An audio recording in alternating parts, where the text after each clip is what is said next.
मैं अपनी पत्नी के साथ बुढ़ापे में इज्जत से रहना चाहता हूँ। घर में सन्नाटा पसरा था, तभी मीता की आवाज़ गूंजती है। तुम अपने अम्मा बाबूजी को मंझले भैया के घर क्यों नहीं भेज देते हो? मैंने इनका ठेका नहीं ले रखा है। बाकी दोनों देवरानियां तो ऐश करे और मैं बूढ़े सास ससुर की सेवा में लगी रहूं। इनके यहाँ रहने से मेरा जीना मुश्किल हो जाता है। दोनों दिन भर मुझ पर हुक्म चलाते हैं और मैं इनके आगे पीछे होती रहती हूँ।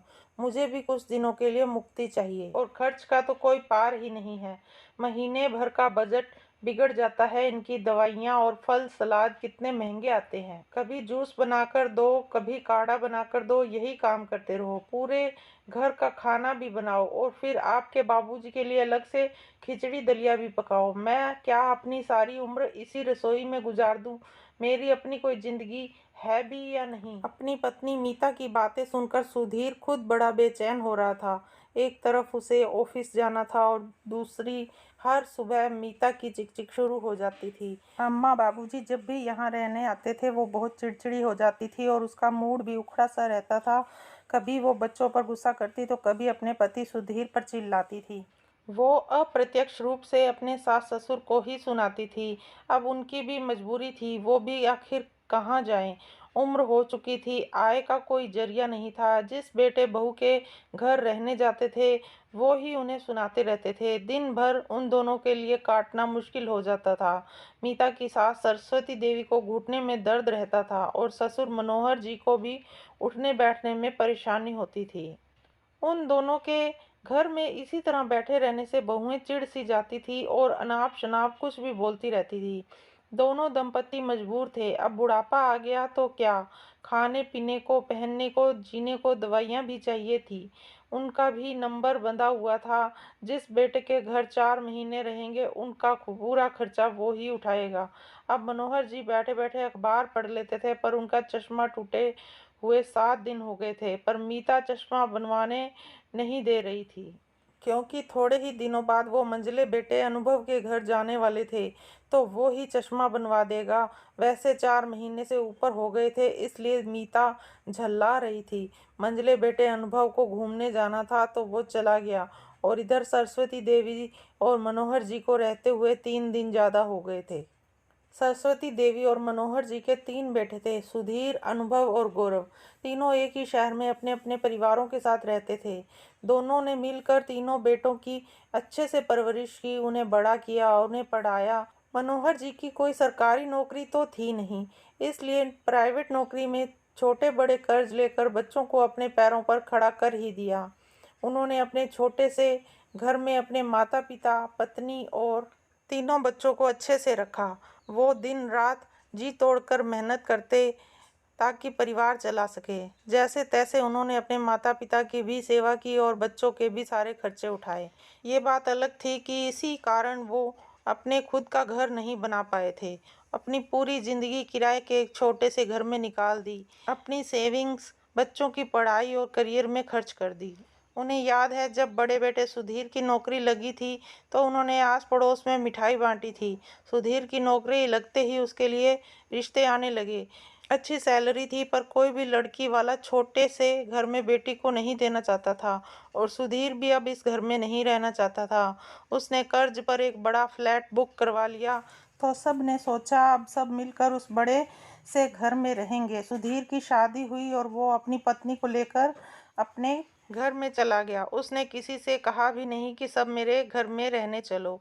अपने दादाजी के निधन पर भी वो पूरी रात नहीं रुका। सुधीर और मीता सुबह आते और रात को वापस अपने घर चले जाते थे।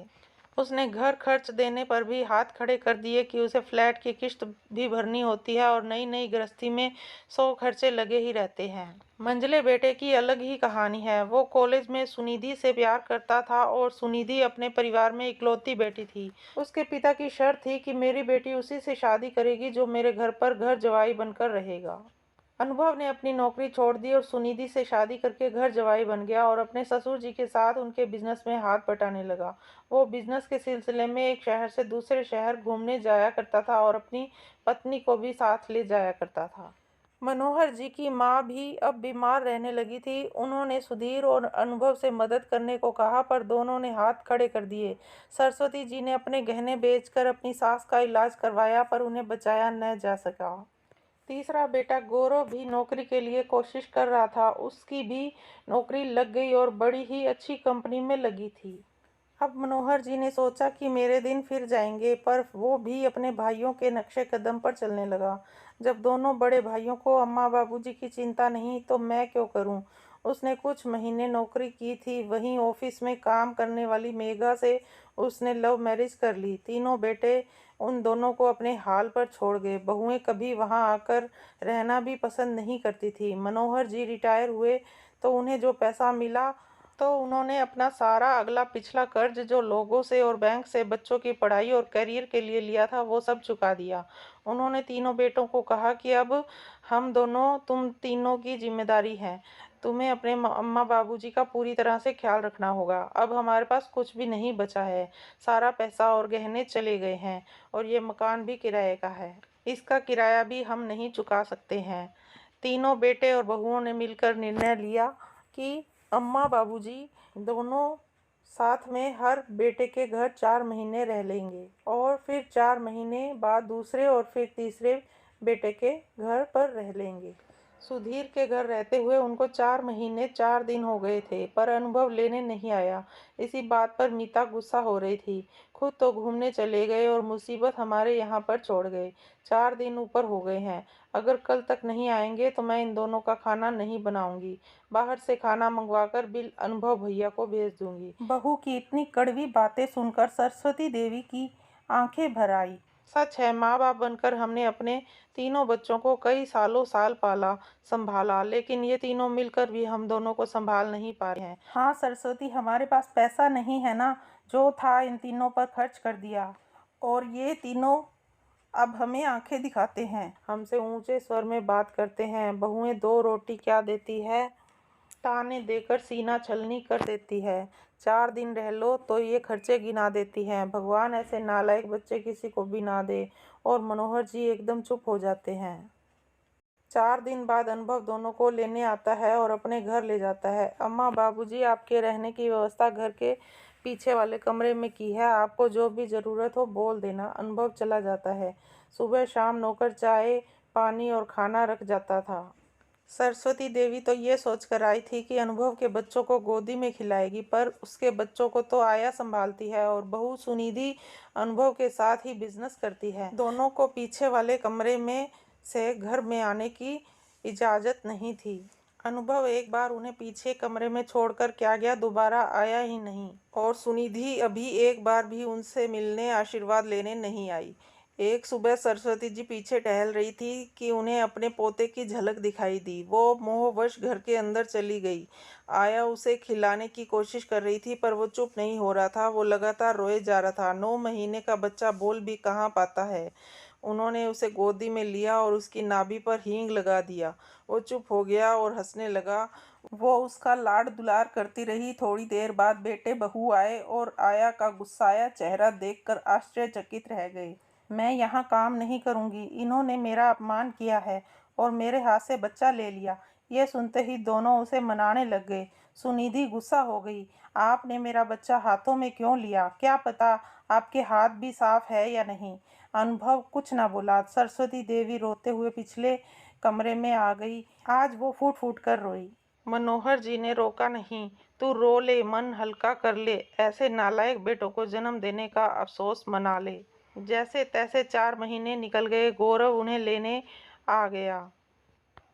उन्हें पता था जहां 2 बेटों के घर वो बोझ बन गए थे, वहीं तीसरे बेटे के घर में भी दुर्गति होने वाली है। गौरव और मेघा नौकरी करते थे। उनके घर खाना बनाने वाली आती थी। सुबह 6 बजे ही वो रोटियां बनाकर रख जाती थी। रोटियां भी बड़ी पतली होती थी, और मेघा 4 जनों के लिए केवल 8 रोटियां ही बनवाती थी। 2 रोटी वो भी इतनी पतली होती थी कि दोनों का पेट ही नहीं भरता था। मोटा अनाज खाने वाले दोनों दंपति भूखे ही रह जाते थे। उन्होंने गौरव को कहा भी कि 2 रोटी कम पड़ती है, ज़्यादा बनवाया कर। मेघा ने सुन लिया। आप दोनों दिन भर घर पर बैठे ही रहते हैं, ज़्यादा खाना खाएंगे तो पचेगा नहीं, इस उम्र में कम ही खाना चाहिए। इसके बाद दोनों ने कभी बेटे बहू को नहीं टोका। एक रात दोनों ने मिलकर फैसला किया और रविवार को तीनों बेटों को एक साथ बिठा लिया। मेरे बच्चों, हम दोनों ने फैसला किया है कि हम दोनों तुम तीनों के ही घरों में नहीं रहना चाहते हैं। तुम तीनों ही हमें ऐसे खाना देते हो जैसे कोई एहसान करते हो।